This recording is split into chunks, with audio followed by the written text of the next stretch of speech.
राज्य शिक्षा केंद्र मध्य प्रदेश की उत्कृष्ट पहल अब पढ़ाई नहीं रुकेगी पर नगर शिक्षा केंद्र एक जबलपुर के सक्रिय, समर्पित एवं नवाचारी शिक्षकों के माध्यम से तैयार किए गए हमारे सायंकालीन पाठ्य वस्तु आधारित शिक्षण के प्लेटफॉर्म पर हमारी आज दिनांक 25 नवंबर की लर्निंग निष्ठा ऑनलाइन प्रशिक्षण के मॉड्यूल 7 विद्यालय आधारित आकलन पर आधारित है।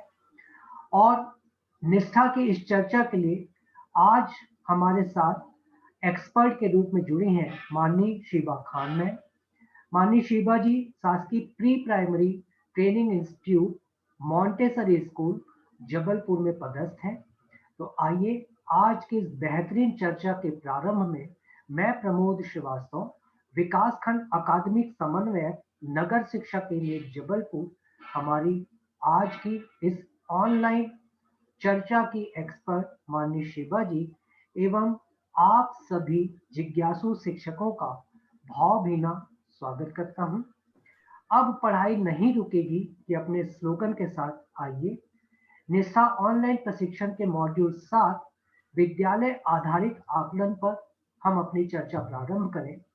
और चर्चा के प्रारंभ में शीबा जी यही आपसे जानना है कि मॉड्यूल 7 का प्रशिक्षण किन उद्देश्यों की पूर्ति में हमारे शिक्षक साथियों की मदद करेगा।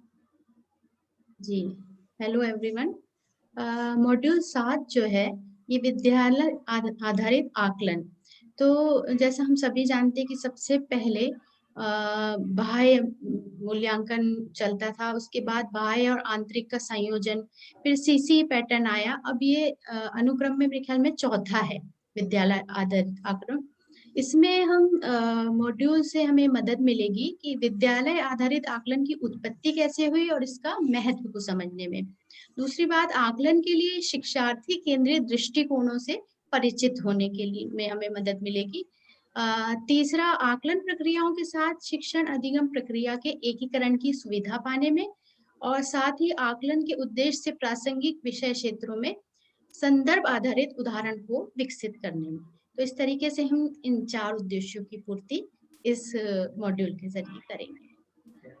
विद्यालय आधारित आकलन के इस मॉड्यूल के सामग्री की रूपरेखा हमें जाननी है कि ये किस प्रकार की रखी गई है। जी, विद्यालय आधारित जो आकलन है इसकी सामग्री में की रूपरेखा में सबसे पहले तो इसकी अवधारणा के बारे में बताया गया है कि विद्यालय आधारित आकलन है क्या, एक्चुअली ये छात्रों के लिए किस तरीके से हितकारी है और शिक्षक और छात्र दोनों ही किस तरीके से इससे लाभ पा सकते हैं। फिर इसमें इसकी रूपरेखा में आकलन क्या है और कैसे किया जाता है और क्यों, इन तीनों के बारे में हम विचार करेंगे। फिर आकलन के मापदंड के रूप में सीखने के प्रतिफल, इस पर हम चर्चा करेंगे कि सीखने के प्रतिफल किस तरीके से महत्वपूर्ण है मापदंड के रूप में। फिर इसकी कार्यनीति के बारे में हम जानेंगे जिसमें कि सहकर्मी आकलन, स्व आकलन और व्यक्तिगत सीखने का आकलन, पोर्टफोलियो और इसके अतिरिक्त और भी जो आकलन की जो सुविधाजनक तरीके हैं उन सबको जानेंगे। और इसके साथ ही हम देखेंगे कि इसमें उपकरण कौन-कौन से हैं, जैसे लिखित परीक्षा है इसका उपकरण, और एक नया शब्द से आप परिचित होंगे रूब्रिक, इसके बारे में भी जानेंगे। और इसके अलावा हम रिपोर्टिंग और रिकॉर्डिंग के बारे में जानकारी हासिल करेंगे जिसमें हम कुछ विषयों के उदाहरण लेंगे और उस उदाहरण के द्वारा इसमें एग्जाम्पल के द्वारा इसमें डिस्क्राइब किया गया है कि रिपोर्टिंग और रिकॉर्डिंग किस प्रकार की जा सकती है। शिवा जी, मॉड्यूल का जो विषय है, टॉपिक है, जी, वो है स्कूल बेस्ड असेसमेंट अर्थात विद्यालय आधारित आकलन। तो इस शब्द को मतलब विद्यालय आधारित आकलन को परिभाषित कैसे कर सकते हैं? जी, ये विद्यालय आधारित जो आकलन है इसको समझने के लिए सबसे पहले तो हम ये जाने कि जो शिक्षक के रूप में हम और माता-पिता खास तौर पे हम देखते हैं कि हम क्या चाहते हैं, हम बच्चे को गुणवत्तापूर्ण शिक्षा प्रदान करने में रुचि रखते हैं। तो अब ये कैसे प्रदान कर सकते हैं, तो ये सबसे महत्वपूर्ण सवाल है। तो सबसे पहले हम ये जनरली सभी ये चीज जानते हैं कि तिमाही, छमाही, वार्षिक परीक्षा, इसमें छात्रों का प्रदर्शन देखा जाता है। और सतत और व्यापक जो मूल्यांकन है, जिसे सीसी पैटर्न कहते हैं, इससे समग्र और निरंतर प्रतिक्रिया के द्वारा हम बच्चों का फीडबैक प्राप्त करते हैं। तो जो विद्यालय आधारित आकलन है, इनसे थोड़ा सा अलग है, मतलब इससे और आगे की प्रक्रिया है। इसमें शिक्षकों और विद्यालय दोनों को ही अवसर और अधिकार ज्यादा प्राप्त होते हैं, ताकि वो छात्रों की आवश्यकता, उनकी क्षमता और उनके साथ साथ विद्यालयों की आवश्यकता पे भी अपना और छात्र का और विद्यालय सभी का आकलन कर सकते हैं। इसमें हम छात्रों को तत्काल और नियमित प्रतिक्रिया देते हैं, जिससे उसमें निरंतर सुधार होता रहे। ये नहीं कि बिल्कुल लास्ट में हम एग्जाम लेके बस उनका रिजल्ट उनको बता दिया, बीच बीच में इसमें ये फीडबैक देते रहते हैं ताकि उसमें सुधार होता रहे। तो इस तरीके से नियमित जो हम प्रतिक्रिया देते हैं, उससे छात्रों को न केवल शैक्षणिक बल्कि विभिन्न क्षेत्रों में प्रदर्शन में सुधरने का मौका मिलता है। अब वो किसी भी प्रकार के प्रदर्शन हो सकते हैं, 21वीं सदी के कौशल भी हो सकते हैं, खेल कूद हो सकता है, संगीत हो सकता है, सिर्फ स्टडी रिलेटेड नहीं है ये पूरा सर्वांगीण विकास पे डिपेंड करता है। तो इसमें कई उपकरण भी हैं, कई तकनीक भी है, जिनके बारे में आपको आगे जाके बताया जाएगा। फिर सीखने के प्रतिफल से भी इसको जोड़ा गया है। आजकल सीखने के प्रतिफल जो कि पुस्तक में दिए रहते हैं, एनसीईआरटी की बुक में भी दिए हुए हैं, तो उससे भी इन्हें जोड़ा गया है। प्राइमरी और मिडिल के बुक्स में ये सब दिए हुए हैं। तो इस तरीके से हम देखते हैं कि इससे हम विशिष्ट लक्ष्य की प्राप्ति कर सकते हैं, जो छात्रों को हर कक्षा में प्राप्त करना अनिवार्य रहता है। और इसमें गुणात्मक प्रतिक्रिया फीडबैक दी जाती है, जिससे बच्चे अपनी पढ़ाई में सुधार करते रहें। तो ये अगर हमें इसको प्रभावी ढंग से लागू करना है, तो इसके लिए समुदाय, माता-पिता, शिक्षक सभी को एक साथ मिलकर सहयोग करना होगा। विद्यालय आधारित आकलन का आप एक अच्छे ढंग से आपने डिफाइन किया। अब ऐसी कौन सी मुख्य विशेषताएं हैं शिवा जी, जिनसे आप अपने शिक्षक साथियों को परिचित कराना चाहेंगे? जी। विद्यालय आधारित आकलन की जो मुख्य विशेषताएं हैं, सबसे पहले तो इसमें जो लर्निंग और असेसमेंट, इन दोनों को एकीकृत किया जाता है।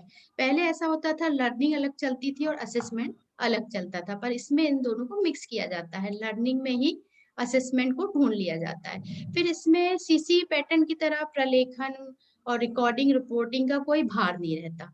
बाल केंद्रित गतिविधियां रहती हैं, और विषय वस्तु को रट कर याद करना, ये सब की जगह जो अधिगम प्रतिफल है, यानी लर्निंग आउटकम्स है, उसकी योग्यता विकास पे ध्यान दिया जाता है। फिर आकलन के दायरे को स्व आकलन और साथियों द्वारा आकलन के साथ शिक्षक द्वारा आकलन के माध्यम से व्यापक बनाया जाता है। और सबसे अच्छी बात तो यह है कि ये बिल्कुल भय रहित, तनाव मुक्त और भागीदारी, यानी सब बच्चे और शिक्षक आपस में सहयोग के द्वारा इसमें एक्टिविटीज करते हैं। तो उपलब्धि के आकलन के बजाय इसमें सीखने के आकलन पे ज्यादा ध्यान दिया जाता है।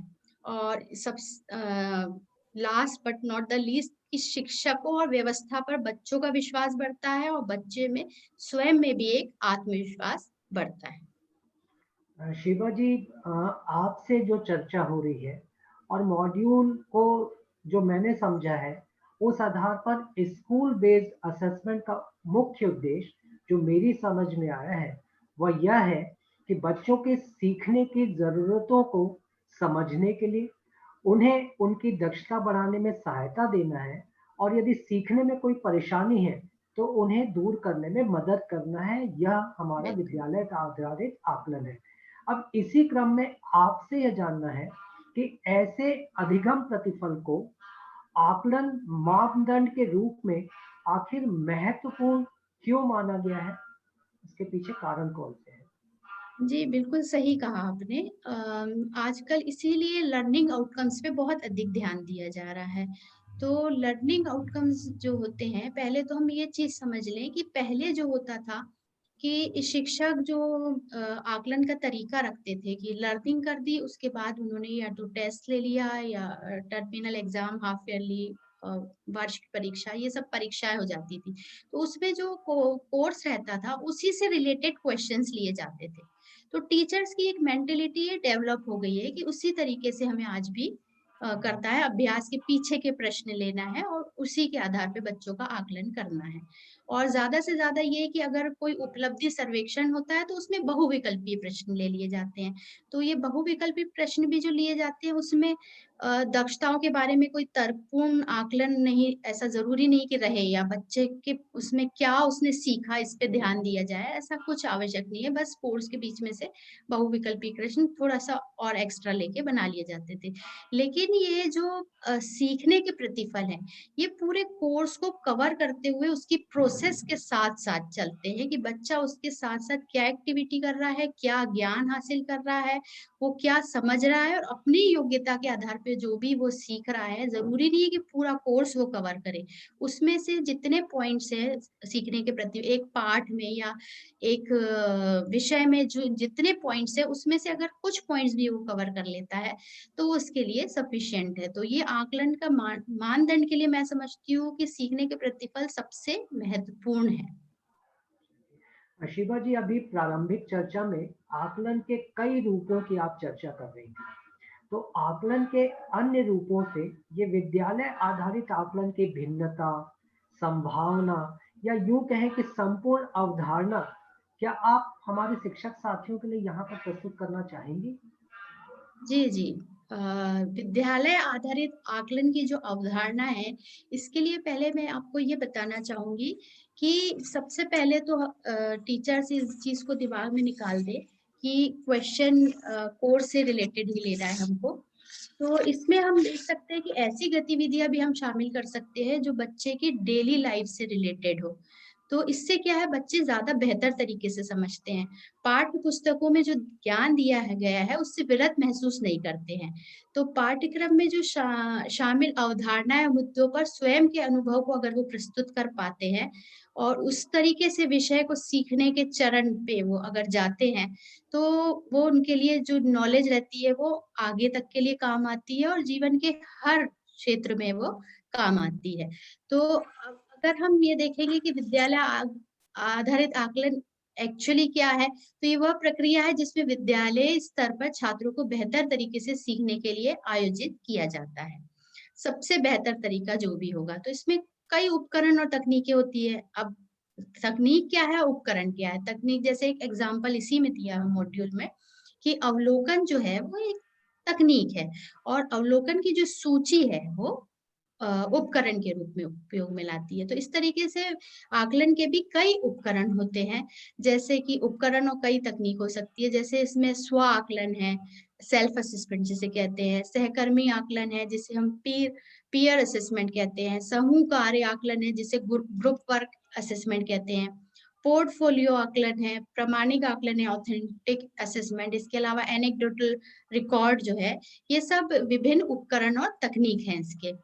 तो अब हम इस तथ्य को जानते हैं कि सतत और व्यापक आकलन यानी सीसीई पैटर्न, इसका संचालन विद्यालय स्तर पर किया जाता है और इसमें क्या होता है कि जो भी रिकॉर्ड रहता है, बच्चे का जो भी रिजल्ट रहता है, ये उच्च अधिकारियों को, जो हमारे आगे के अधिकारी हो, उनको बढ़ा दिया जाता है।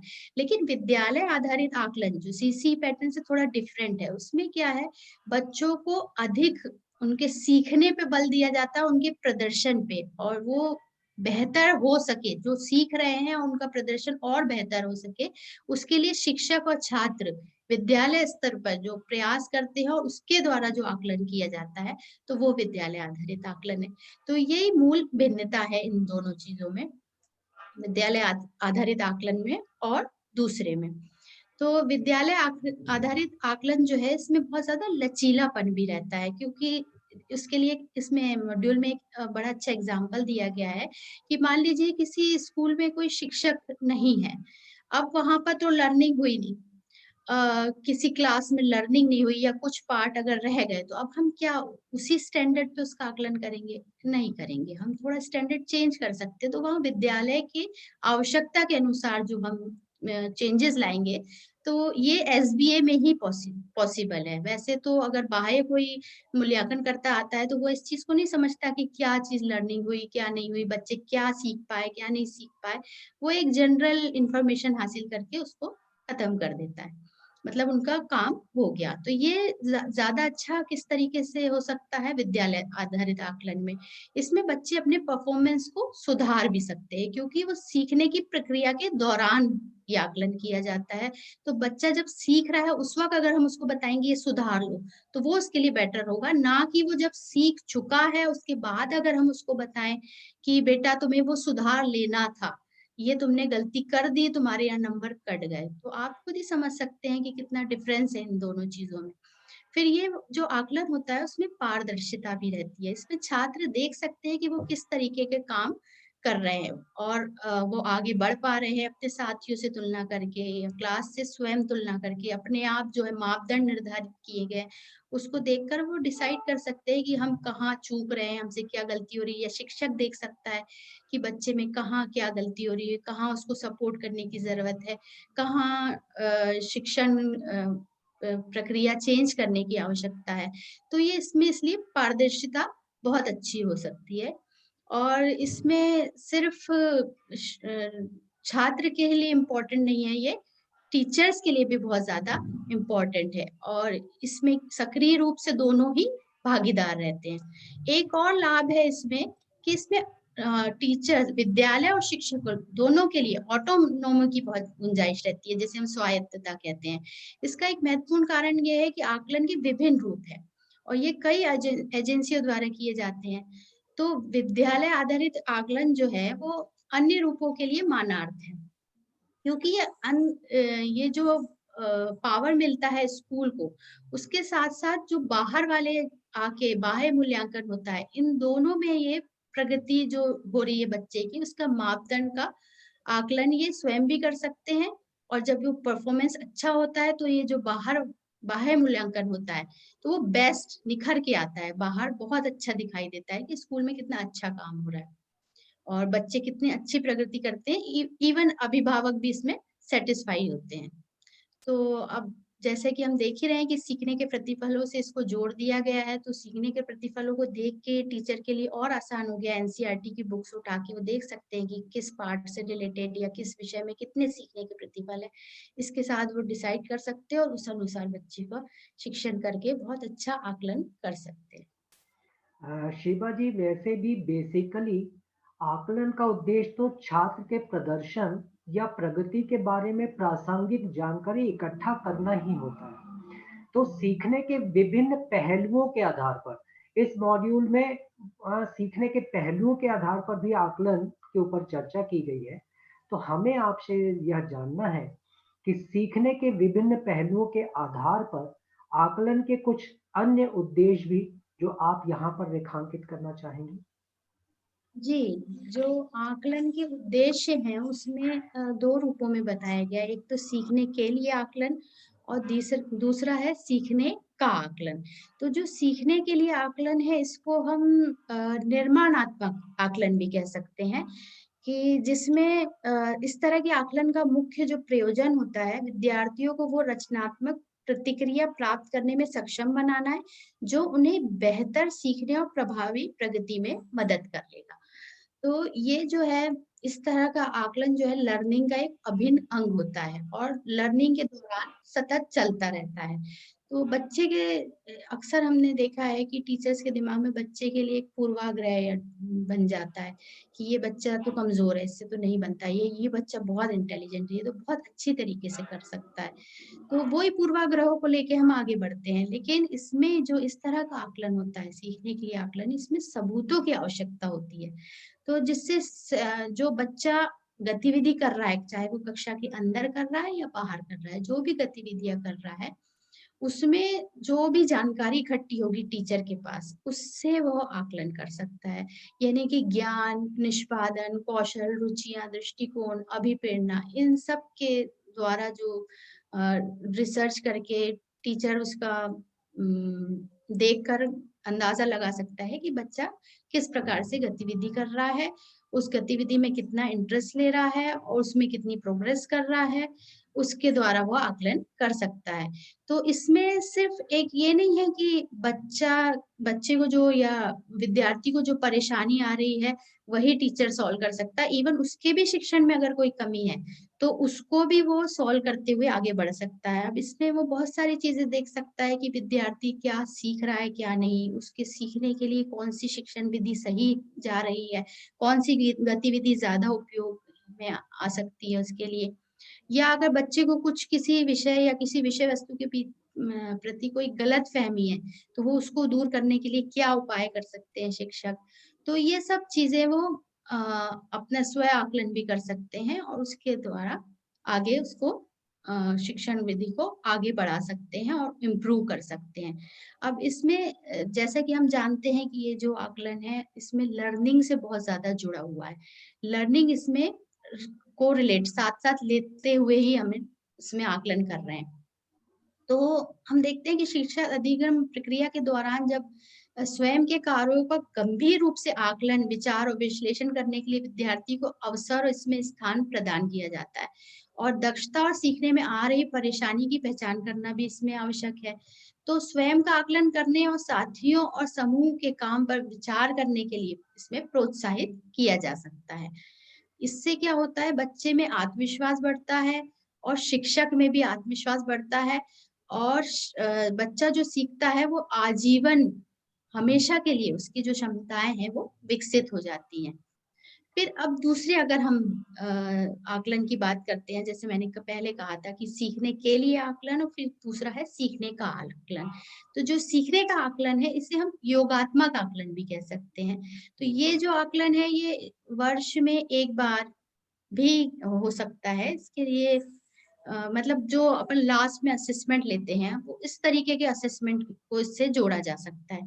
इसमें छात्रों की उपलब्धि और कार्य प्रदर्शन की पहचान करने के लिए, सक्षम करने के लिए ये बहुत ही उपयुक्त रहता है। तो इसमें विद्यार्थियों के सीखने को मानक करने के लिए ये किया जाता है और विद्यार्थी के सीखने के बारे में व्यापक जानकारी प्रदान करने के लिए पाठ्यक्रम के सभी पहलुओं पर विभिन्न विषयों में प्रदर्शन सहित कौशल, रुचियां, दृष्टिकोण समग्र तरीके से प्रेरणा, पाठचर्या और पाठ सहगामी क्रियाएं, ये सब साथ में आकलन के जोड़ी जा सकती हैं। और इसमें जितने भी हम साल भर या महीने में या हफ्ते में अगर हम इसको आकलन को कर रहे हैं, तो इनकी जो एकत्र हम जो कर रहे हैं, गतिविधियों के जो प्रमाण एकत्र कर रहे हैं, उसके आधार पे हम एक विवरणिका भी बना सकते हैं और उसका प्रयोग करके पिछले उनके जो प्रदर्शन है उससे तुलना कर सकते हैं, सहकर्मियों के साथ तुलना कर सकते हैं। फिर अगर हम डायरी में उनको कुछ नोट लिखते हैं या होमवर्क में कुछ नोट लिखते हैं, कुछ टिप्पणी लिखते हैं, तो उन सबको भी इसमें दर्ज कर सकते हैं और इस तरीके से उनके सीखने और प्रगति में सुधार करने में उनका सहयोग कर सकते आपकी चर्चाओं से एक बात तो बहुत स्पष्ट हो रहा है शिवा जी, कि विद्यालय आधारित आकलन एक काफी व्यापक एक क्षेत्र है। तो निश्चित तौर पर इस विद्यालय आधारित आकलन से संबंधित कुछ महत्वपूर्ण कार्य नीतियां भी बनाई गई होंगी। इनका ज्ञान हमारे समस्त शिक्षकों साथियों को हो सके, इसे तो आपसे एक निवेदन है कि इन सारी कार्य नीतियों की चर्चा आप यहाँ पर व्यापक रूप से करें। हैं। जी। जो विद्यालय आधारित आकलन है, इसमें 4 महत्वपूर्ण कार्यनीतियाँ बताई गई हैं।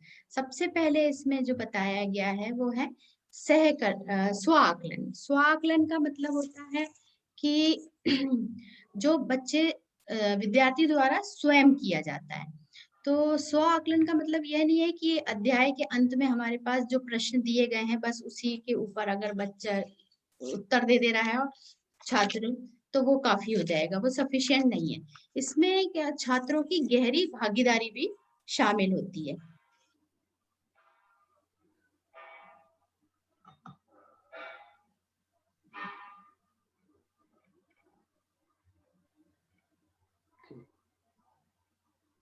इसके अतिरिक्त एक है सहकर्मी आकलन। सहकर्मी आकलन में छात्र एक दूसरे का आकलन करते हैं ताकि वे समझ सके कि वो कैसी प्रगति कर रहे हैं और अन्य छात्र कैसी प्रगति कर रहे हैं।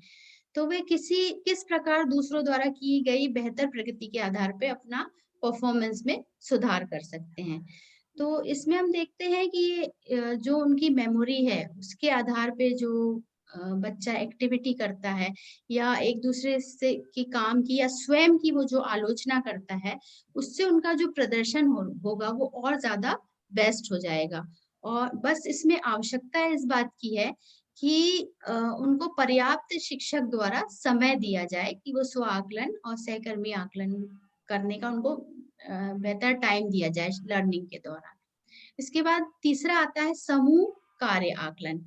तो शिक्षक के रूप में अगर हम हर छात्र का व्यक्तिगत आकलन करते हैं, तो उनको समूह में भी एक्टिविटी आजकल बहुत कहा जा रहा है कि ग्रुप बनाइए, ग्रुप में एक्टिविटी कराइए। तो ग्रुप में भी एक्टिविटी करा सकते हैं। तो ग्रुप में जो एक्टिविटीज़ होती है वो जैसे कि मॉडल बनाना, रंगोली बनाना और इसमें शैक्षिक भ्रमण भी हो सकता है। अकेले तो बच्चे को लेके जाएँगे नहीं, परियोजनाएँ शामिल हो सकती हैं। तो इस तरह के जो आकलन होते हैं वो समूह कार्य आकलन में शामिल हो सकते हैं। फिर एक है पोर्टफोलियो आकलन। तो ये जो है निर्धारित समयावधि में जब आकलन किसी विशेष पहलू पर होता है, तो उसे पोर्टफोलियो आकलन कहा जाता है। अब पोर्टफोलियो आकलन में कई चीज़ों को करने में छात्रों को शामिल होते हैं। तो ना केवल छात्रों के रिकॉर्ड इसमें लंबे समय तक बनाए जा सकते हैं, बल्कि अ, जब बाहर से कोई निरीक्षण के लिए आता है, तो वो एक बहुत अच्छा इम्प्रेशन पड़ता है जब पोर्टफोलियो में उनके रिकॉर्ड उनको दिखाते हैं, कितना बढ़िया परफॉर्मेंस रहा है उनका। तो इसमें जो है इन चारों आकलन के लिए एक छोटा-सा एक पहले गतिविधि बताई गई है। जैसे हिंदी भाषा में कक्षा 5 के सीखने के पहले प्रतिफल बताए गए हैं, उसके आधार पे कैसे उस एक्टिविटी को हम ले सकते हैं। तो उचित विराम चिन्ह और संयोजन के साथ मौखिक दृष्टिगत सुराग से हिंदी में अनुच्छेद लिखना, ये पहला सीखने का प्रतिफल है। और एक और सीखने का प्रतिफल लिया गया है, एक लघु जीवनी और मिनी आत्मकथा लेखन। तो इन 2 सीखने के प्रतिफल के आधार पे अब हम समझेंगे कि छात्रों ने ना केवल पाठ की पहचान की है या बहुविकल्पीय प्रश्न के उत्तर देने की क्षमता विकसित की है या फिर भाषा का उपयोग भी उन्होंने साथ-साथ किया है। तो इन 2 प्रतिफलों के आधार पे हम स्व आकलन, सहकर्मी आकलन, समूह कार्य आकलन और पोर्टफोलियो आकलन के तहत कुछ कार्य नीति हम का विकास करेंगे। तो हम देखते हैं कि अगर हम बच्चों को एक मान लीजिए एग्जाम्पल दिया कि हमने उनको बोला कि निबंध आपको लिखना है। तो निबंध जब आप लिखेंगे, तो पहले उसके लिए कुछ बच्चों से ये बोल देंगे डायरेक्ट निबंध लिखिए, तो उनको वो कैसा लगेगा कि एक काम दे दिया गया है हमको। इसके बजाय बेहतर होगा कि वो टॉपिक उनको हम ना देकर बच्चों से ही निकलवाएँ कि आज किस विषय पे आप निबंध लिखना चाहेंगे। तो बच्चों को लगेगा हाँ, हम इस एक्टिविटी में शामिल हैं, हमें कुछ टास्क दिया गया है जिसको पूर्ण हम सबको मिल के करना है।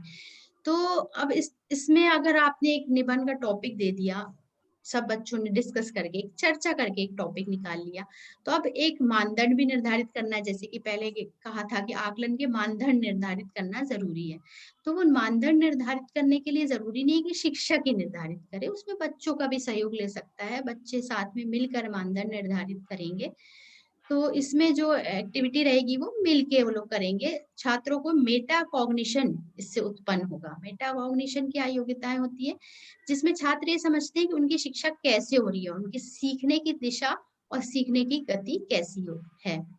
तो अब हम मान लेते हैं कि छात्रों और शिक्षक द्वारा मानदंड पर चर्चा और विचार विमर्श किया गया। अब ये निश्चित जो मानदंड है, लोगों ने जो डिसाइड कर लिया कि मान लीजिए 10 अंक ले रहे हैं हम, उसमें पहले 4 तो मापदंड ले रहे हैं, विषय सूची, सामंजस्य, भाषा और शब्द सीमा। बच्चों ने और शिक्षक ने मिलकर डिसाइड किया।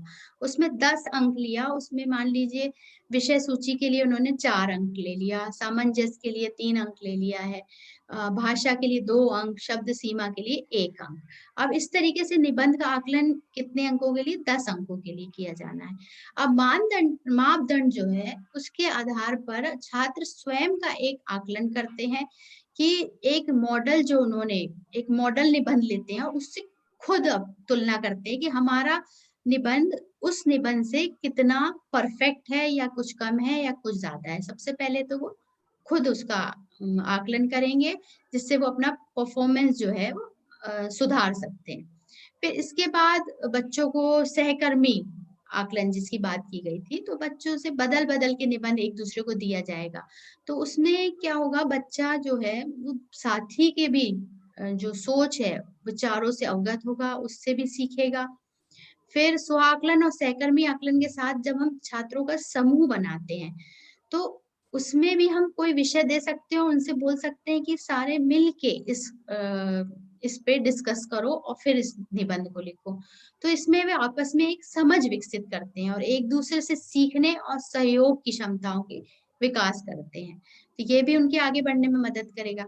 इस प्रकार हम देखते हैं कि समूह कार्य भी आवश्यक है। इस कार्यों से न केवल निबंध लिखने में बल्कि किसी भी प्रकार के शिक्षण कार्य सीखने और आकलन में इस्तेमाल किया जा सकता है। इन सब पहलुओं के अलावा अब हम इनकी परफॉर्मेंस का रिकॉर्ड भी बना सकते हैं और 1 वर्ष की अवधि में समय-समय पर कई बार हम निबंध के टॉपिक पे डिस्कशन कर सकते हैं, बच्चों से टॉपिक निकलवा के कई निबंध पे डिस्कशन कर सकते हैं।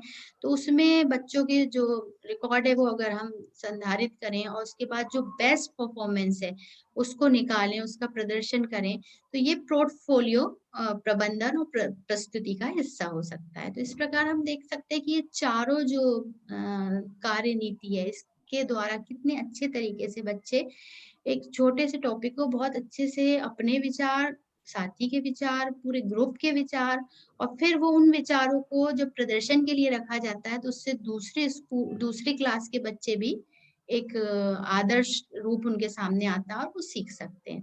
तो जो 4 आकलन नीतियाँ जो प्रस्तुत की गई हैं, वे केवल अनुकरणीय प्रकृति है। ऐसा कुछ नहीं है कि ये इसी तरीके से किया जाए, इसको टीचर जो है अन्य तरीके से भी अपने शिक्षण पद्धति के अनुसार भी इसको चेंज कर सकता है और अन्य उपकरण और तकनीकी का भी उपयोग इसमें कर सकता है।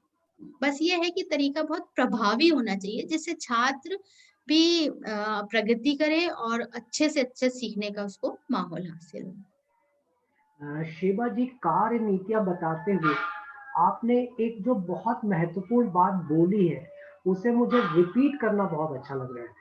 आपने एक बात बोली कि आकलन का वह मानदंड अच्छा है जो छात्रों में मेटाकॉग्निशन उत्पन्न करता है। मेटाकॉग्निशन को बताते हुए आपने बताया कि मेटाकॉग्निटिव योग्यताएं वे क्षमताएं हैं जहां छात्र यह समझते हैं कि उनकी शिक्षा कैसी हो रही है, उनके सीखने की दिशा कैसी है, सीखने की गति, ये सारी जानकारी उनको स्वयं को हो रही है।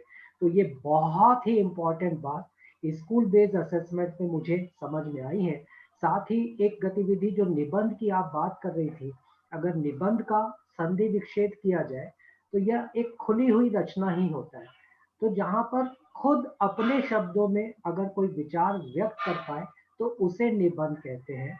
और रटी रटाई जो प्रक्रिया जिसमें दूसरों के विचार को हमने रट लिया है वो तो निबंध हो ही नहीं सकता, वो तो पूरी एक बंधी हुई रचना है। तो ये जी, बातें आपकी बहुत मुझे प्रभावित कर रही हैं और इन बातों को दोहराना इसलिए था कि शिक्षक साथी गहराई से इन चीजों को समझ पाए। इन सारी कार्य नीतियों के बीच में, मेटाकॉग्निशन गतिविधियों के बीच में एक नए शब्द से हमारा परिचय हुआ है और वो शब्द आया है रूब्रिक्स। तो हमें यह जानना है कि रूब्रिक्स से अभिप्राय क्या है यहाँ पर? जी, जो रूब्रिक है वो एक विशिष्ट कार्य पर विद्यार्थियों का आकलन करने के लिए उपयोग किए जाने वाले मानदंडों का एक व्यापक समूह है। ये कार्य प्रदर्शन और आकलन के मानदंडों को रेखांकित करता है। यह शिक्षक और विद्यार्थी दोनों द्वारा सहभागितापूर्ण तरीके से विकसित किया जाता है। तो रूब्रिक्स में लचीलापन भी होता है और अनुकूलन की क्षमता भी होती है, जो बहुत कम ही ऐसे उपकरण हैं जिसमें ये सब शामिल हो। तो रूब्रिक को अगर सही तरीके से उपयोग में लाया जाता है, तो समय पर प्रतिक्रिया ये प्रदान करने के लिए विद्यार्थियों को विस्तृत प्रतिक्रिया का उपयोग करने और महत्वपूर्ण सोच को प्रोत्साहित करने, शिक्षण विधियों को परिष्कृत करने और दूसरों के साथ संचार की सुविधा करने के लिए ये बहुत ज़्यादा उपयोगी होता है। तो इसके जो 4 मापदंड होते हैं, एक तो क्या है कि बच्चे को अगर हमने कोई काम सौंप दिया है, तो उसका जो विवरण वो लेकर आएंगे, वो रूब्रिक्स के मापदंड में होता है। दूसरा है मापन का स्तर। स्तर हमने निर्धारित कर दिया कि बच्चे किस लेवल का काम कर रहा है। उसने काम को कंप्लीट कर लिया तो उसको आप थर्ड लेवल में रख रहे हैं, कुछ उसमें कमी है तो सेकंड लेवल में, और वो बस स्टार्ट ही कर पा रहा है, बहुत थोड़ा सा ही कर पा रहा है, तो उसको फर्स्ट लेवल में रख रहे हैं। तो इस तरीके से लेबलिंग की भी की जा सकती है, तो ये भी इसके मापदंड में आता है। फिर तीसरा है कि डेटा का संग्रह करके या प्रश्नों का निर्धारण करके भी हम इसका रूब्रिक का निर्माण कर सकते हैं। फिर आयाम मानदंड, जिसमें स्वतंत्र रूप से सहायता के साथ प्रश्न किए जाते हैं, स्वतंत्र रूप से पूछे जाने वाले प्रश्न रहते हैं, डेटा संग्रह जैसे आदि जैसे मानदंड जो है, इनके आधार पर विद्यार्थियों का आकलन किया जाता है। तो एक हिसाब से यह देखा जाए तो रूब्रिक से शिवा जी यही पता चल रहा है कि ये आकलन का एक उपकरण ही है। जी। अब मॉड्यूल के अंतिम क्रम में हम लोग चल रहे हैं, तो कृपया आप अपने शब्दों में मॉड्यूल को अब सारांशित करते हुए अगर आप आकलन के अन्य उपकरणों के भी बारे में चर्चा करेंगी तो वो यहाँ पर यह चर्चा काफी उपयुक्त होगी। तो शिवा जी, आप अपने शब्दों में मॉड्यूल के अंतिम सारांशित रूप में जो भी बातें आप बताना चाहें उपकरण के बारे में, प्लीज उसको लेकर इस मॉड्यूल को हम लोग यहाँ पर कंक्लूड करें। इस मॉड्यूल में आकलन के उपकरण के रूप में 5 उपकरण बताए गए हैं। पहला तो रूब्रिक्स, जिसके बारे में अभी मैंने आपको बताया था। दूसरा है लिखित परीक्षा। तीसरा इसमें पोर्टफोलियो लिया है, जो मैं आपको पहले इस आकलन, विद्यालय आकलन की कार्यनीतियों के बारे में बता चुकी हूँ, उसको थोड़ा डिस्क्राइब कर चुकी हूँ। चौथा है रिपोर्टिंग और रिकॉर्डिंग, और फिर 5वां इसमें बताया गया प्रतिक्रिया, यानी बच्चे जो प्रतिक्रिया देते हैं वो भी आकलन के उपकरण का एक हिस्सा हो सकती है।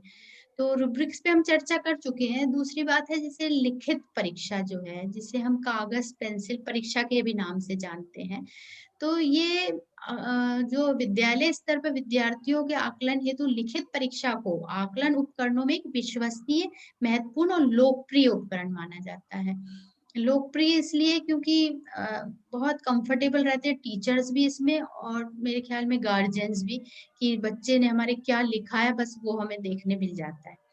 तो इन कागज पेंसिल परीक्षा प्रश्नों के साथ समस्या ये है कि शिक्षक जो है मुख्य रूप से रटे हुए जो शिक्षण आधारित प्रश्न है उन्हीं को शामिल करता है। ये प्रैक्टिस में आ गए हैं इस चीज के। और जो विद्यालय आधारित आकलन जो है उसमें क्या है, दक्षताओं के विकास पर ध्यान केंद्रित करते हुए सीखने के प्रतिफलों के आधार पर प्रश्नों का विकास किया जाना रहता है। इसलिए शिक्षकों को जो कोर्स से रिलेटेड या अभ्यास के प्रश्न है उसके बजाय दक्षता आधारित प्रश्नों को भी इसमें परिचित करने की आवश्यकता है। अगर वो इसमें शामिल कर लेंगे लिखित परीक्षा में, तो मेरे ख्याल में इससे बेटर उपकरण कोई नहीं होगा, क्योंकि रिपोर्ट और जो उसके रिजल्ट है वो हमारे सामने भी रहेंगे, और इसके साथ साथ बच्चे की दक्षता का आकलन भी हो जाएगा कि हमने उसे क्या सिखाया था और वो उससे क्या सीख पाए। तो कुछ इसमें उदाहरण ऐसे दिए गए हैं इस मॉड्यूल में, जिसको आप पढ़ के गणित के और पर्यावरण के भाषा के सीखने से के प्रतिफल से रिलेटेड कुछ एग्जाम्पल दिए गए हैं। तो जिसको आप पढ़ के आप अंदाजा लगा सकते हैं कि किस टाइप के प्रश्न हम लिखित परीक्षा में शामिल कर सकते हैं, क्योंकि जो अभी तक जैसे प्रश्न हम शामिल करते आए हैं उससे थोड़ा सा डिफरेंट अगर इसमें जो क्वेश्चंस पे ध्यान दिया जाए तो बहुत अच्छे हम प्रश्नों का निर्माण कर सकते हैं। तो इसमें लेकिन ध्यान रहे कि आकलन की जो रणनीतियां ऐसी होनी चाहिए कि सीखने और विकास के बारे में प्रामाणिक जानकारी प्रदान करे, और प्रत्येक पाठ्यक्रम के तहत परिभाषित कक्षावार सीखने के प्रतिफल के बारे में भी जानकारी दे। हम ये जानते हैं कि आकलन केवल जानने के लिए नहीं है कि बच्चे क्या याद कर सकते हैं, क्या रट सकते हैं, बल्कि जो उन्हें सिखाया गया है और जो उन्होंने ज्ञान और कौशल हासिल किया है, तो वो उनके व्यवहार में दिखाई दे रहा है कि नहीं। तो ऐसा नहीं हो कि सिर्फ एक बार वो गतिविधि कर दिया करंट टाइम में और हो गया, उसका आकलन हमने कर लिया। नहीं, वो उससे उसने क्या सीखा, आगे के जीवन में वो उपयोग कर पा रहा है कि नहीं, अपने माता पिता से डिस्कस कर पा रहा है कि नहीं, शिक्षक दोबारा उस टॉपिक को निकाल रहा है तो उस पर डिस्कशन कर पा रहा है। और इसके अलावा जब लिखित परीक्षा हो रही है तो उसमें अपनी समझ से उसका उत्तर वो कितने अच्छी तरीके से दे रहा है। तो ये इसमें इम्पोर्टेंट है लिखित परीक्षा में। जैसे कि मैंने कहा कि इसमें उपकरण में एक और पोर्टफोलियो पे तो हम डिस्कशन कर चुके हैं, फिर है रिकॉर्डिंग और रिपोर्टिंग करना। तो रिकॉर्डिंग और रिपोर्टिंग जो है ये भी बहुत ज़्यादा इम्पोर्टेंट है। अगर हम बच्चे का एक्टिविटी करवा रहे हैं, उस प्रोसेस से गुज़र रहे हैं, उसको सिखा रहे हैं, इसके साथ-साथ अगर हम उसका रिकॉर्ड भी करते जा रहे हैं और रिपोर्ट करना तो अनिवार्य होता ही है, तो ये भी साथ-साथ करते जा रहे हैं, तो वो ह हमें ये शिक्षक के लिए एक बहुत मददगार साबित होगा कि बच्चे ने पहले क्या किया था, अब उसमें कितना सुधार है। यहाँ तक कि बच्चा भी ये तुलना कर सकता है कि मैंने पहले क्या किया था और अब मुझ में क्या सुधार है। अभिभावक भी ये बहुत अच्छी तरीके से देख सकते हैं रिकॉर्ड करके। तो ये ऐसा नहीं है कि सिर्फ़ तुलना करने के लिए है। बच्चे को हम इसमें विद्यार्थी को प्रेरित भी करना है और विश्वास भी दिलाना है कि वो और बेहतर कर सकता है। उसको ऐसे और कितना बेस्ट कर सकता है। तो ये जो रिकॉर्ड है, इसके द्वारा वो अपनी दक्षताएँ देख सकता है और सीखने की बेहतर तस्वीर वो देख सकता है कि हम और कैसे इसको बेस्ट कर सकते हैं। ये जो बच्चे की प्रगति रहती है, उसमें नेगेटिव कमेंट्स नहीं आने चाहिए। उसमें हमें ये बताना चाहिए कि यहाँ आप इसमें और क्या करने की आवश्यकता है, कहाँ सुधार करने की आवश्यकता है, कहाँ प्रगति करने की आवश्यकता है, ये इसमें ज़रूर शामिल होना चाहिए। तो इस मॉड्यूल में कुछ एग्ज़ाम्पल कुछ विषयों द्वारा इसमें दिए गए हैं, जिनके द्वारा हम ये देख सकते हैं कि रिकॉर्डिंग और रिपोर्टिंग किस प्रकार से की जा सकती है। तो भाषा जो है वो इसमें पर्यावरण का भी एक उदाहरण है, एक गणित का उदाहरण दिया गया है, एक इतिहास का उदाहरण दिया गया है। तो यहाँ हम ले रहे हैं एक भाषा का उदाहरण। तो पहले हम समझ लें कि भाषा क्या है? तो भाषा पूरी भाषा सीखने के दृष्टिकोण से सीखी जाती है और समृद्ध होती है। भाषा कौशल का सीखना बुनियादी संचार कौशल को बढ़ाता है। प्रारंभिक स्तर पर मातृभाषा का उपयोग करके हम भाषा अधिगम के लिए ज़्यादा अधिक कारगर सिद्ध होता है अगर हम मातृभाषा का प्रयोग करते हैं तो। साथ ही भाषा में अगर साहित्य को लिया जाता है तो या तो मौखिक रूप में या पाठ के रूप में अगर हम बच्चे इसको पढ़ते हैं तो उनकी विचार और सोच जो है उसके कौशल को ये बढ़ाता है। इसलिए शिक्षकों को शिक्षार्थियों की विवरणिका को ध्यान में रखते हुए उन्हें पाठ्य पुस्तकों के अलावा बच्चों का साहित्य और अन्य सार्थक सामग्रियां भी देनी चाहिए। भाषा सीखने के शुरुआती चरण में इस बात पर जोर दिया जाता है कि बच्चे कहानी, परिवेश, परिचित और अपरिचित स्थितियों के प्रति उनकी प्रतिक्रिया के उदाहरण के लिए विभिन्न संदर्भों में भाषा का उपयोग क्या करना कैसे सीखते हैं। शुरुआत में उनकी समझ को ध्यान में रखते हुए उनकी कौशल को अंग्रेजी द्विभाषी के रूप में उपयोग किया जा सकता है और बाद में जो है ये इंग्लिश है विद्यालय आधारित जो आकलन है, इसमें पहली भाषा से अंग्रेजी, फिर अंग्रेजी से अन्य भाषा, इन सब में सीखने के प्रतिफल के संदर्भ में जो बच्चे जो कार्य कर रहे हैं और जो गतिविधि कर रहे हैं और जो आकलन है, उसके लिए ये एक बहुत ही महत्वपूर्ण भूमिका निभाता है। इसमें व्यक्तिगत प्रतिक्रिया के साथ-साथ जोड़े और समूह में कार्य करना भी बहुत महत्वपूर्ण होता है। तो अब अगर हम इन बातों को हम देखते हैं, तो अब हम किस तरीके से एक इंग्लिश का एक लेसन इसमें लिया गया है द मानसून डायरी। तो उसमें ये किस प्रकार से हम इसको अप्लाई कर सकते हैं, तो आइए हम थोड़ा-सा इस पे विचार करते हैं। तो इसमें जो है ये कार्य कार्य और जो रणनीतियाँ हैं, इसमें अगर हम थोड़ा-सा लचीलापन लेकर आएँगे और फिर इनका मूल्यांकन करेंगे, तो इसमें हम देखते हैं कि बच्चे ने पहली चीज़ तो ये देखेंगे कि बच्चे ने कितनी अच्छी तरह से इसको कंठस्थ किया उस पोएम को। फिर उसको पुनः कैसे प्रस्तुत किया, है ना? फिर इसके अलावा जो सीखने के प्रतिफल है, उसपे अगर हम ध्यान देते हैं, तो इसमें सीखने के प्रतिफल हैं वो शिक्षार्थी के लिए क्या-क्या हैं? अगर हम ये देखें, तो इसमें बच्चा उसको समझ के पढ़ रहा है कि नहीं? पहला प्रतिफल ये है कि वो बच्चा समझ के पढ़ रहा है। दूसरा पढ़ते समय विवरण, वर्ण, मुख्य विचार और विचार के अनुक्रम की पहचान कर रहा है। तीसरा पढ़ रहा है, तुलना कर रहा है, विरोधाभास कर रहा है, गंभीर रूप में सोच रहा है और विचारों को जीवन से संबंधित कर रहा है। ये सबसे इम्पोर्टेंट है। फिर खुशी के साथ ग्रंथों की विविधता को पढ़ता है, मतलब उसकी प्रसन्नता भी शामिल है। फिर अनुच्छेद को सुसंगत रूप से लिखता है। इसमें जो पहली गतिविधि है, पढ़ने से पहले गतिविधि, यह जानने के लिए शैक्षणिक सूचनाओं की तरह विचारों, शब्दावलियों, रचनात्मक पहल इत्यादि के संदर्भ में शिक्षणार्थियों को पाठ कितनी अच्छी तरीके से प्राप्त होगा, संभवतः यह आकलन प्रक्रिया की शुरुआत है।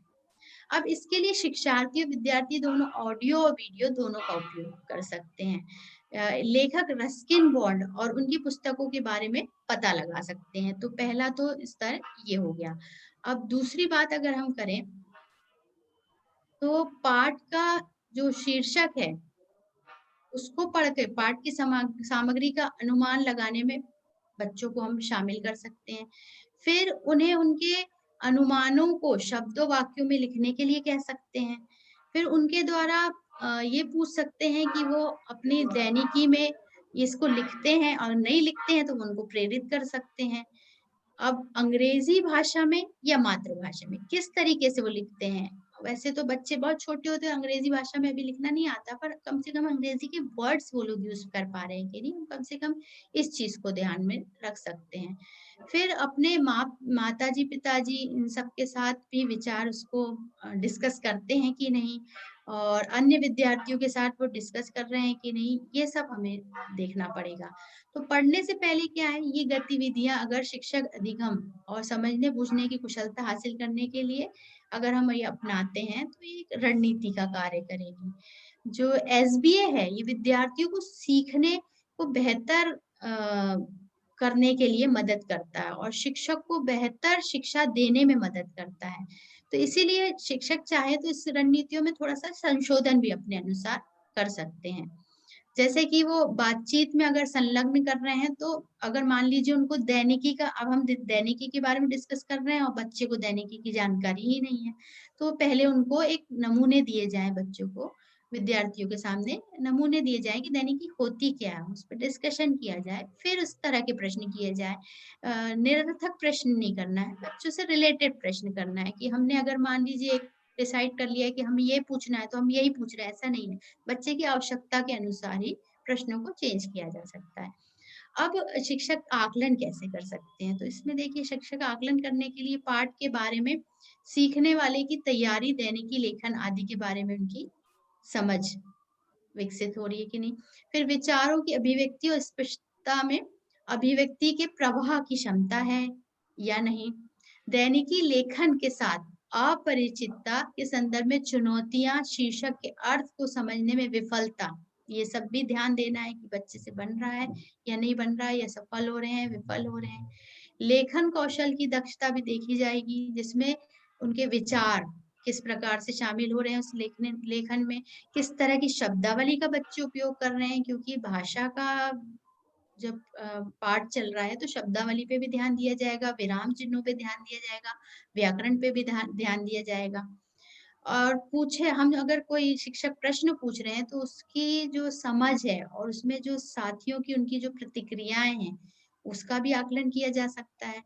फिर वो धैर्य से एक-दूसरे की बातें सुनते हैं कि नहीं, कहीं ऐसा तो नहीं कि मज़ाक उड़ा रहे हैं या आक्रामकता दिखा रहे हैं या सहयोगात्मक रूप से कार्य कर रहे हैं, ये सब भी आकलन उसमें किया जा सकता है। फिर उनका व्यवहार कैसा है, उनके व्यवहारों में वो शब्द किस प्रकार का उपयोग कर रहे हैं, विनम्र व्यवहार है कि नहीं, सॉरी, जो पोलाइट एक्सप्रेशंस हैं, उनका उपयोग वो लोग कर रहे हैं कि नहीं बच्चे की। तो ये भी देखना ज़रूरी है। फिर अपनी बारी आने पे ही बोलते हैं या बीच-बीच में डिस्टर्ब करते हैं। तो ये सब जो है, ये इन पे भी ध्यान, मतलब इनके द्वारा भी आकलन किया जा सकता है। अब रणनीतियों को सुधार करने के लिए शिक्षक के रूप में प्रतिक्रिया में कैसे मदद मिलेगी? तो ये देखिए, सबसे पहले कि सभी जो बच्चे हैं वो चर्चा में भाग ले रहे हैं कि नहीं, ये हम देखेंगे। फिर उसको अगर संशोधित करना है, हम देख रहे हैं कि सब बच्चे अगर चर्चा में भाग नहीं ले रहे हैं ना, आपकी जो पढ़ाने का तरीका है, शिक्षण पद्धति है, वो बहुत इंटरेस्टिंग नहीं है। कहीं न कहीं बच्चे उसमें अरुचि ले रहे हैं। तो उसके लिए आप क्या कर सकते हैं कि सरल प्रश्न कर सकते हैं। प्रश्न अगर उनको कठिन पड़ रहे हैं तो सरल प्रश्न कर सकते हैं। लेकिन इम्पोर्टेंट ये है कि चूँकि अंग्रेज़ी विषय का चल रहा है टॉपिक, तो उसमें चर्चा द्विभाषी होना चाहिए। उसमें इंग्लिश का प्रयोग किया जा सकता है अधिक से अधिक समय। और प्रतिक्रिया जो बच्चों से हमें चाहिए, उसके लिए उनको सफिशिएंट टाइम भी देने की ज़रूरत है। कहीं ऐसा ना हो कि एक तरफ से हम प्रश्न कर रहे हैं और उनको सफिशिएंट टाइम नहीं दे रहे।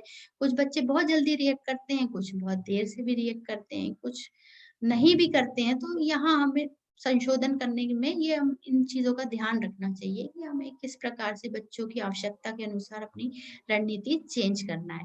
किसी बच्चे से कोशिश करना चाहिए, जो बच्चे कम जवाब दे रहे हैं तो व्यक्तिगत रूप से उनको जाके उनके सर पे हाथ रख के, उनको सहला के, उनकी समस्या सुन के, उसके बाद उनसे टॉपिक डिस्कशन किया जाए तो ये ज़्यादा अच्छा होगा।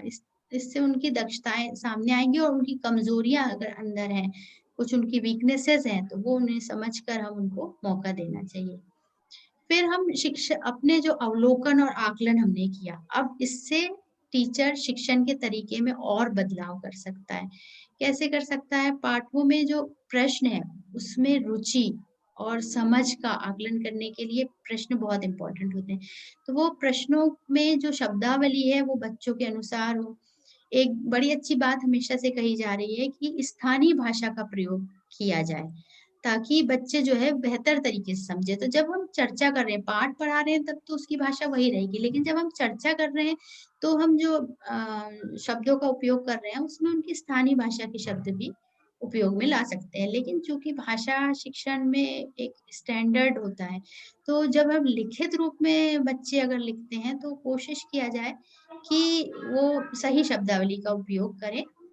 इसका मतलब ये नहीं कि उनके शब्दों का बिल्कुल नकार दिया जाए, उसको हम इम्प्रूव करने के लिए कहेंगे, उसे मना नहीं करेंगे। इसके साथ उनको जवाब खोजने के लिए भी उनको व्यस्त रख सकते हैं हम कि आप अगर कोई प्रश्न का उत्तर नहीं समझ में आ रहा है तो आप उसको जवाब खोजिए, उसको वक़्त दीजिए और वक़्त के हिसाब से वो ज़रूरी नहीं है कि आज ही खोज के ले आए, कल भी करके ला सकता है, परसों भी कर के ला सकता है या आपस में चर्चा करके या समूह में चर्चा करके वो उत्तर निकाल सकते हैं।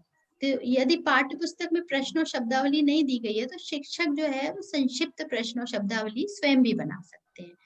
अब इस तरीके से हमने ये बात की अ, शिक्षक कैसे अपनी रणनीतियों में चेंज ला सकते हैं बच्चे का आकलन करके। अब इसमें बच्चा जो है स्व अधिगम या साथी द्वारा आकलन करने में वो अपनी कैसे बेहतर कर सकता है। तो साथी द्वारा आकलन जो शिक्षक और विद्यार्थी जो है, वो एक-दूसरे का अनुसरण करके कर सकते हैं। एक-दूसरे के कार्य का आकलन करने का अवसर प्रदान अगर हम करें विद्यार्थी को, तो वो कार्य को बेहतर करने के साथ-साथ उस पे विचार करना भी सीखते हैं कि कहाँ इसमें कमी है और कहाँ हम इसको सुधार कर सकते हैं। इसके लिए क्या रणनीति अपना सकते हैं कि विद्यार्थियों को एक-दूसरे के उत्तरों को पढ़ने के लिए कहा जा सकता है। उन्हें समूह में काम करने को कहें, तय करें कि उत्तरों में महत्वपूर्ण बिंदु क्या हो सकते हैं। औसत से अधिक या औसत से कम का उत्तर क्या होगा?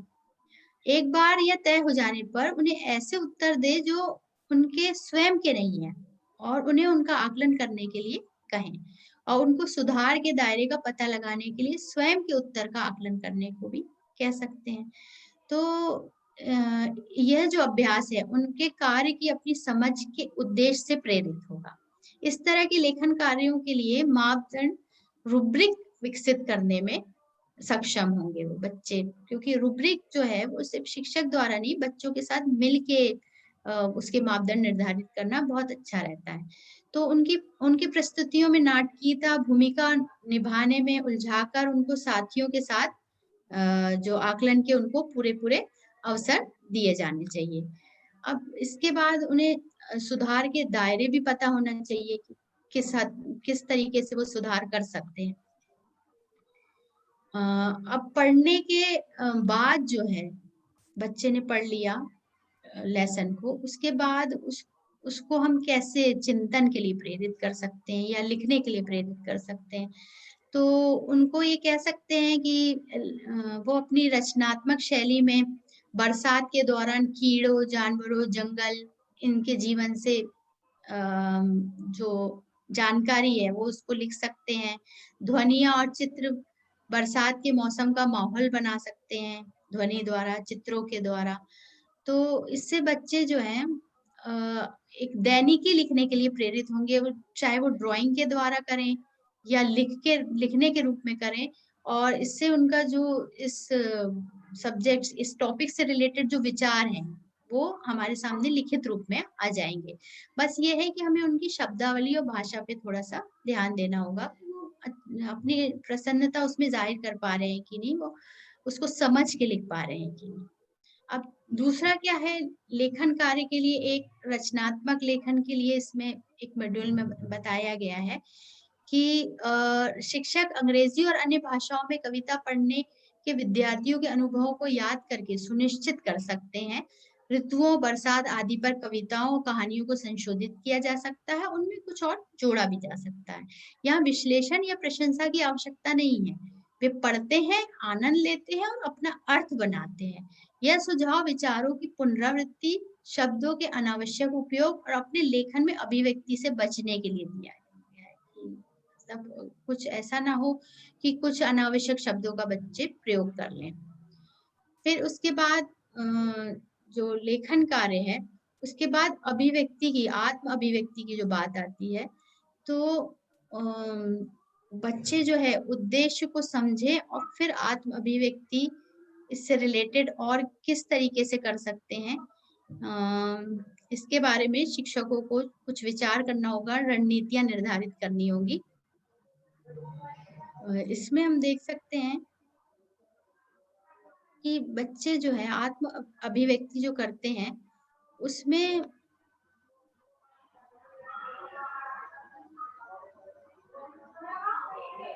उनके अनुभव जो हैं, वो पूरे शामिल हो रहे हैं कि नहीं?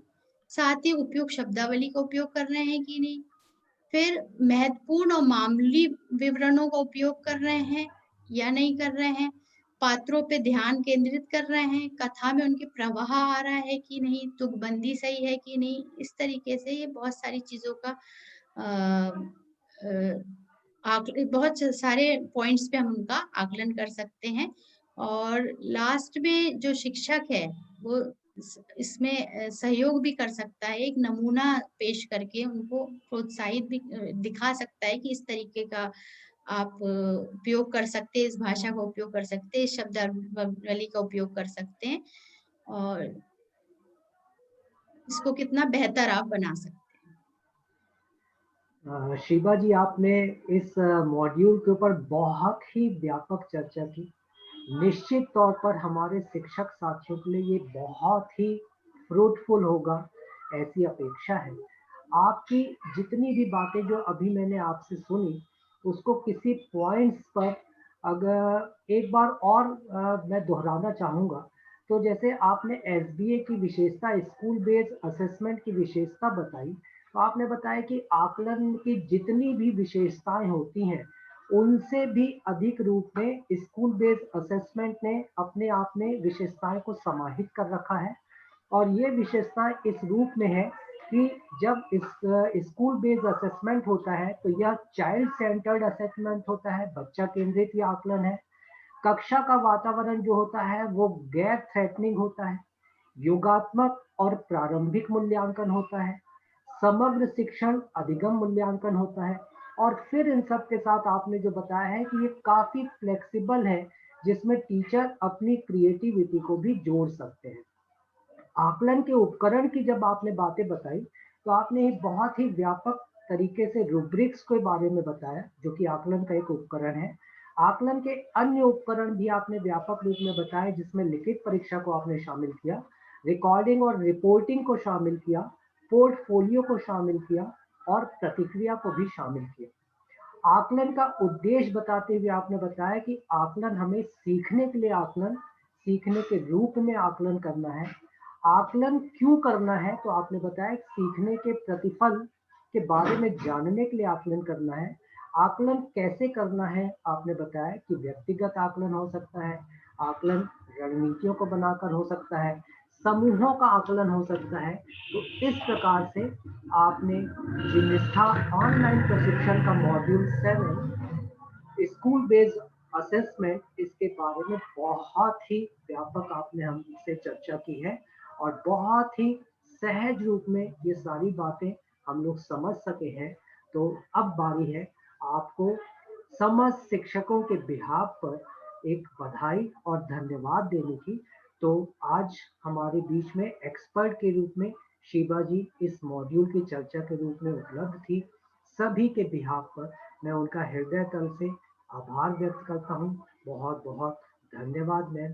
इसी प्रकार आगे भी आप उम्मीद है कि आप चर्चा करके हमारे शिक्षक साथियों को अन्य प्रशिक्षणों की भी जानकारी देंगे। पुनः आपका अभिवादन, नमस्कार।